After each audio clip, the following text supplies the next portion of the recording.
Hey everybody, Chief Meteorologist Brad Petovich here with your live weather impact update tonight. We're going to do 8 minutes local weather tonight. We don't have our full show for the holiday week. Tim Buckley is off, so we're going to have this every night this week. If you want to check in and just get a quick 8-minute update. The story this week, though, is going to be pretty straightforward. It's going to be warm. Starting on your Tuesday, temperatures warming back up into the 60s.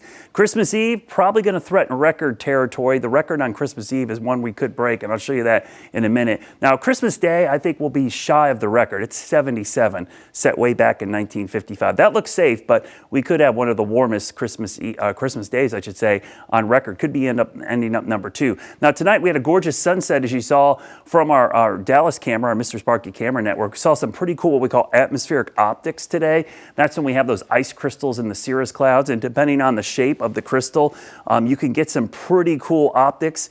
These horizontal arcs, all these kind of halos. Sometimes you get what we call sundogs. So some pretty cool phenomena could pop up here the next couple of days with the high clouds that we had across right there and that low sun angle. Those high clouds are moving out and skies are clearing briefly, but the high clouds will move back in tonight. That's 2 reasons why it's going to be warmer tonight. We've got southwest winds developing, but also that cloud deck will act like a little bit of a blanket. That will trap in some of the warmth and keep temperatures definitely warmer than the last couple of nights when we saw frosty conditions in the 20s and 30s. But in the middle of the country, huge ridge of high pressure. This is a very summer-like pattern. The jet stream is all the way up here into Canada and then diving down into the northeast. So this giant ridge is giving us warm temperatures. Now today we saw a lot of 70s and even some 80s.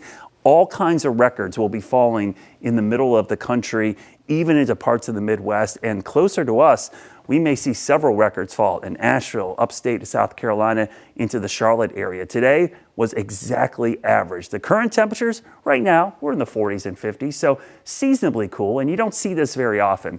I mean, our average high is 54 and 34. That's our 30-year average. The thing about the average high and low, that's what it is. It's the average. It's taking all the temperatures that have happened on this date over the last 30 years and you get an average temperature. So sometimes you can have an average temperature when it was never actually that temperature for that day. It's just an average. But today we did it. 54 and 34 right on the nose. That is a rarity to have that exactly happen. And tonight, slightly above average, as I mentioned, thanks to that wind shifting around and the cloud cover. I think temperatures for the most part will be in the upper 30s to low 40s overnight. But tomorrow, probably some morning clouds. You'll wake up to those clouds in the morning. That could slow down the warming trend, but as soon as the sun comes out and you throw in a southwest wind, which we call that the blowtorch for a good reason, that's when we see our warmest air around here, and that's our warmest flow. A couple of warm fronts trying to push up to the north. That ushers in that southwest wind. Backdoor front gets close on Wednesday, but not close enough. You can see that little band of moisture right in here. This is likely where we're going to see the front. So on Christmas Day, southwest winds with a front to the north, that's a pretty ideal setup for some really warm temperatures, especially when the air is as dry as it is right now. That's why I expect temperatures to be in the mid-70s. Now, the long-range outlook shows the ridge kind of centered over the middle of the country, but there are hints, eastern part of the country, that we're going to see cooler weather. Don't be fooled by this, because once we get past Sunday, there's a really good sign. We're going to see a pretty dramatic drop in temperatures. So it's warm this week, make no bones about it. Above average temperatures, a sure bet over the next several days and right through the weekend. But by the time we get to Sunday and Monday, there's a real good chance we're going to see temperatures below average. Now, Christmas Day is kind of an interesting day. Everybody wants to see snow on Christmas Day, and I joke about this, but it's true. There's been more 70-degree days on Christmas than snow. 4 days we've had measurable snow on Christmas, but we've had 6 days of 70 plus. 2 of those, you might remember, 2015 and not too long ago, just 4 years ago, on 2021, we were 71. This year, I think we're going to have day number 7 of 70 plus. The question is, how far into the 70s? Right now, I'm going with a high temperature of 75, which would be the warmer side of our guidance. But even if we're 72 or 73, that's going to put us in the top 3 warmest Christmas days on record. You can see the average is just 53. And again, if we have full sunshine, 75 is very, very doable, and we could set a couple of records. Now, Christmas Eve, the record's very much in reach because it's just 73. I'm going 74. Christmas Day, as I mentioned, I'm going pretty warm with 75.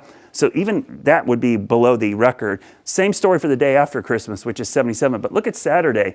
Saturday is kind of the last day of the really warm stuff. 75 is possible. The record is just 72 set back in 2021, another very warm year. That was a warm stretch. Think about that. Back on Christmas in 2021, it was 71, then it was 77, then it was 72. That is a warm stretch. And this will be a very reminiscent pattern to 2021. But if I told you at the beginning of the year that Christmas would be warmer than Labor Day and Halloween, you probably said I was crazy, but we have a legitimate chance of that happening. This last Labor Day, which was on September 7th, it was 74 degrees for a high. Halloween this year, which was pretty warm for Halloween standards, 65.